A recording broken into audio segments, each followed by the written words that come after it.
नमस्कार, माझं नाव राजनंदिनी कदम आहे. मी आज हरभऱ्याच्या डाळीपासून आमटी बनवणार आहे. कोणी याला सार पण म्हणते.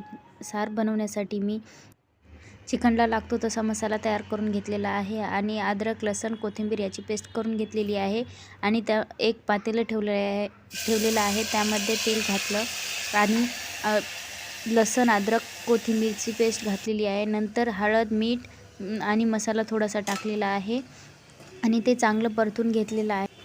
एकदा चांगलं फिरून घेतलेलं आहे आणि त्यामध्ये नंतर मी थोडासा कढीपत्ता ॲड केलेला आहे आणि नंतर वाटण टाकलेलं आहे आपण जे मिक्सरमध्ये केलेलं आहे ते, आणि त्याला पण चांगलं फिरून घेतलेलं आहे. त्याला तेल सुटेपर्यंत असं भाजून घेतलेलं आहे.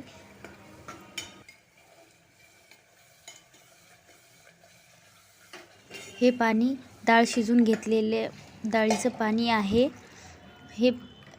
त्यापासून आपण सार बनवलेलं आहे. कोणी याला आमटीसुद्धा डाळ शिजून घेतानाचा व्हिडिओ माझ्याच्याने स्किप झाला. तुम्हाला जर माझी रेसिपी आवडली असेल तर लाईक, शेअर आणि कमेंट करा आणि सबस्क्राईब करायला विसरू नका. स्वस्त खा आणि मस्त रहा. बघू शकता किती छान अशी आमटी झालेली आहे आपली.